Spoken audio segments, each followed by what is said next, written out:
The Lake Orion community came together to honor first responders during a ceremony marking the 20th anniversary of 9/11. The arrival of fall brought a brand new event to downtown Lake Orion. Visitors enjoyed music, food, and fun during Oktoberfest. The Walking Dead once again roamed the streets of the village during the 8th annual Zombie Walk, and the Lake Orion Dragons returned home to face their crosstown rivals, the Oxford Wildcats, in the battle for the Double O Trophy. We'll have the highlights coming up. Hello everyone, I'm Stacy Calloway. We'll have those stories and more on this edition of ONTV News.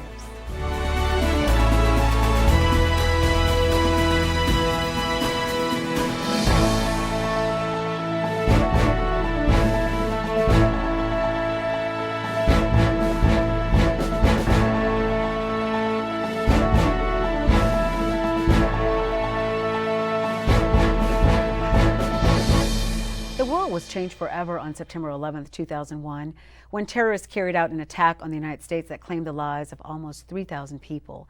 In 2002, the country proclaimed September 11th as Patriot Day, with ceremonies taking place on that day every year. Here in Lake Orion, a solemn ceremony was recently held to mark a significant anniversary. On the evening of Saturday, September 11th, the Lake Orion community was invited to come out to the Orion Veterans Memorial to commemorate the 20th anniversary of 9/11. Police officers, firefighters, and other first responders gathered at the site where former Fire Chief Bob Smith welcomed visitors and introduced guests. Oakland County Circuit Court Judge Michael Warren spoke about the importance of teaching the history of 9/11 in our nation's schools. Most people in the world do not think like Osama bin Laden did, right? Most people in the world wish they lived in countries more like ours. Some people are so desperate to get to our country, they try to leave and come into our country illegally, right? We've heard about the border crisis. Some people just want to change their country to be more like ours, and some people hate us so much they want to kill us, and that's Osama bin Laden. And it's because of those founding first principles in the Declaration of Independence, the rule of law, unalienable rights, limited government, the social compact, equality, and the right to alter, abolish, and oppressive government. That's what makes America, America. Keynote speaker Art Schra recounted his experience of traveling to Ground Zero immediately following the tragedy and offering to help in any way he could. I find myself experience a lot of mood swings around this event, from being thankful for all the first responders and the people in New York City for the way they rose and responded to what had been done. I also became depressed from my memories of seeing the carnage of that dastardly attack. I encourage you to turn around and look at those flags that are flying out there. They're a gorgeous sight today. Look at all the first responders that we have gathered around here. And like I mentioned before, all the other ones, which includes doctors, nurses, anybody that's involved in helping people. They were all down there in Ground Zero, and they're all around here every time you need them. I believe that people who are first responders are programmed within to do whatever is needed, whenever it is needed, and without considering the possible consequences to themselves or their families, which is what I did on 9/11/2001. Ladies and gentlemen, this concludes our program for this evening. I thank you all for coming, and please take away from this tonight, do not forget what happened 20 years ago. Thank you. Oktoberfest has roots that go all the way back to 1810 Bavaria as a way to celebrate a royal wedding. Over time, the celebration made its way to the U.S. and helps usher in the fall season each year. It seems surprising that Lake Orion hasn't joined in on the fun, at least until now. On Friday, September 10th, the Lake Orion DDA hosted its first ever Oktoberfest event in the village, and the turnout was tremendous. Visitors enjoyed a beer tent, food, live music, contests, and games for the whole family. There was also a costume contest, and an award was handed out to the best yodeler.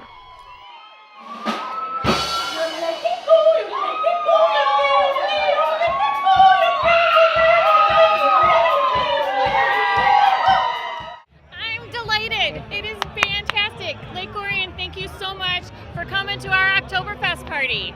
Describe what's happening here today. Describe the environment and activities that have taken place. Well, definitely we have a beer tent going on, but we also have an 8-person live band. They're doing a combination between pop hits and Oktoberfest German traditional stuff. We've got flick and chicken games, and we had a wiener race dogs this earlier today. We've had yodeling contests. We did our very, very best to make this a family-friendly event that was also true to the tradition of Oktoberfest. Not only did the DDA benefit from the event, but they invited other nonprofits to join in on the fun. The Lake Orion Lions Club helped set up Oktoberfest and organized a 50-50 raffle. Representatives of the American Legion worked the beer tent and were allowed to keep the tips they collected. Do you want to give any credit to any of those who were responsible for organizing this and pulling this all together? Oh, we have a brand new event coordinator. Her name is Susie Sebastian. This is her baby. This was her big show, and we're very proud of her. I'm very proud of her, and I'm proud of my team. We've got an army of volunteers that have been here. Our administrative coordinator, Justice, has been just a trooper through everything we've been doing. Our board members have been here. Yeah, lots of people were needed to get this effort done, and lots of people came and showed up and did their job. Based on the success of the event, we're told the DDA board will consider the possibility of making Oktoberfest an annual event. Next up on the calendar, Broadway Street in the Village will be closed to traffic on Wednesday, October 20th for the family-friendly Halloween extravaganza. For more information, visit downtownlakeorion.org. The first Palooza concert took place in 2014 at the Wildwood Amphitheater, with organizers hoping to raise money for an inclusive playground at Friendship Park. The concert became an annual event, with the exception of 2020, when the COVID pandemic forced its cancellation, but Palooza returned in 2021 with a tremendous turnout. Things kicked off at noon on Saturday, September 18th, with an impressive lineup of bands and performers at the Wildwood Amphitheater in Orion Township. Visitors also enjoyed food and beverages, games and activities for the kids, and there was even a cornhole tournament organized by Motor City Cornhole. So today we have a great line of bands. Yes, like some that are they're touring nationally, and someday we're hoping they're on the up-and-coming hot bands. So there's a lot of bands here, and then lots of good free stuff for the kids that are sponsored by some of our awesome sponsors. We are obviously our billboard and presenting sponsor is a Pearden Group, is a local real estate agency around Lake Orion, and we're very thankful for their sponsorship.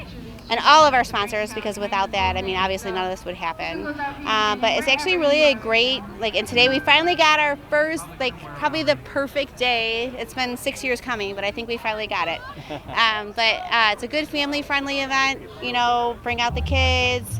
Usually during the day it's more family-friendly. At night it gets apparently a little bit more fun because the beer tent's here. But so we've got beer, we got the Tipsy Pony doing some liquor drinks and some wine. So it's a super fun day for everybody. Bands that performed throughout the day included the Native Howl, Escaping Pavement, Trippin' Dixie, One Ton Trolley, and more. Many of the bands return every year to help support the cause. The money raised from the event helps make the community a more inclusive place.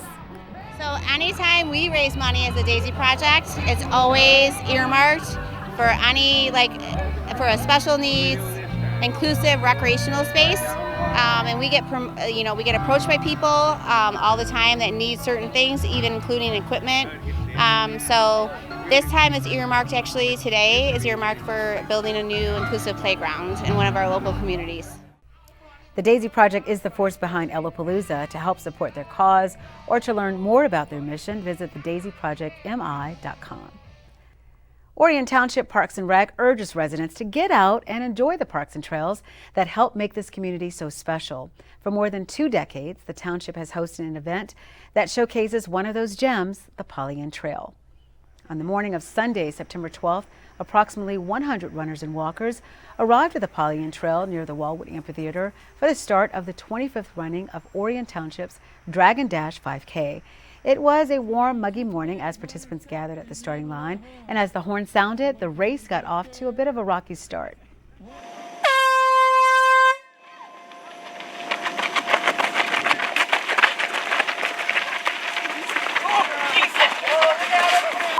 What the?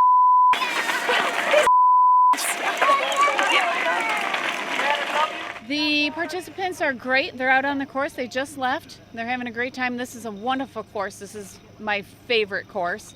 It's all Pollyant Trail. starts and ends here at Wildwood. It's all flat. It's in great shape. We haven't had any rain lately. We're in good shape. Yes, the mosquitoes are horrible this morning. And what are they competing for? What are the glory and the fame, of course. That's why they're out there running. No, it's all about getting outdoors with your family, staying fit, staying healthy. We do have some beautiful medals that we are passing out, and some earbuds and some other assorted Dragon Dash swag. In 2020, the race was moved from May to September, with the start-finish line moved to its current location. Participants headed north on the Pollyant Trail toward the Orion Center before turning around and coming back to the finish line. Finishing first overall was 40-year-old Eric Lohr of Lake Orion, who finished with a time of 16:53.4. The first female to cross the finish line was Misty Pollock, also from Lake Orion. Misty finished with a time of 22:51.7. Everyone who crossed the finish line received a medal for participating in the 2021 Dragon Dash. Thanks to sponsors and entry fees, the Dragon Dash acts as a fundraiser for Orion Township's Parks and Rec. It does. Any registration fees obviously we got to cover our costs, and then after that it goes back into the parks. If you really want to challenge yourself, be sure to register for Orion Township's Snow Dash 5K, scheduled to take place on Sunday, December 19th. For more information, visit orionparks.com. Fall officially arrived on September 22nd, which means the Halloween season isn't too far behind. Here in Lake Orion, the annual Zombie Walk unofficially rings in the Halloween season. For us, it kind of is, because of course that's one of our mainstays, costumes and makeup and masks and things like that. So yeah, for us, we get that part of it out of it. It's kind of a kickoff for us, and people that haven't been down here see our store, things like that, but they're seeing the whole downtown too, and but this kind of thing it's just good for Lake Orion. It's another fun thing for Lake Orion, On the evening of Saturday, September 18th, dozens of participants gathered at the corner of Flint and Broadway streets for the start of the 8th annual Zombie Walk. Some arrived early at Ed's Broadway Gift in costume to have their makeup applied. Just after 8 p.m., the Zombie Walk was underway. I'm shot to pieces, Rooster. When we started it was going to be a birthday party, and my wife and I decided to turn it into a zombie walk, and to raise money for the Christmas parade. So that's really how it started. We started with about 25 of our friends, and it's just grown ever since. The Undead staggered along Broadway Street to Fork and Pint, where they enjoyed drinks and appetizers and got strange looks from the other patrons. Afterwards, they made their way to 313 Pizza Bar and ended up at the American Legion. Those who chose to take part in the poker run received an envelope containing playing cards at each location. At the end of the night, the person with the best hand won a 50-50 raffle. Each year, the proceeds of the Zombie Walk benefits the Orion Area Parade Group, who organizes Lake Orion's Lighted Christmas Parade.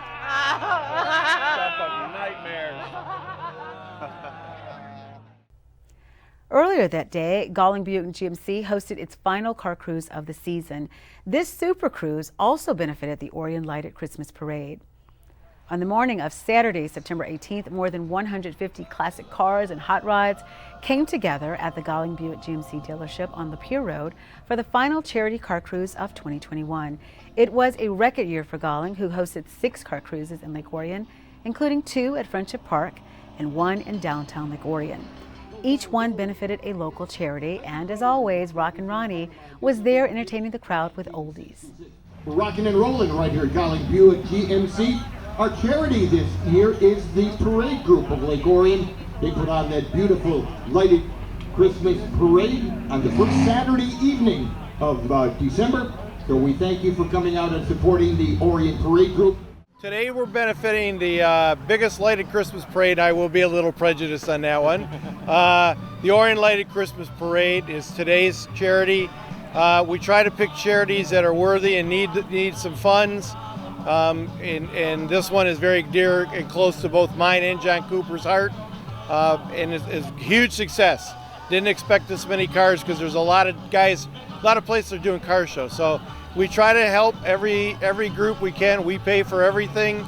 The group takes everything home with them. So all the money, anything that's donated goes right to them. After getting canceled last year due to COVID, the Orion Lighted Christmas Parade will return to downtown Orion on Saturday, December 4th. This year's theme is Christmas in Toyland. For more information, visit OrionLightedParade.com. You can also find them on Facebook.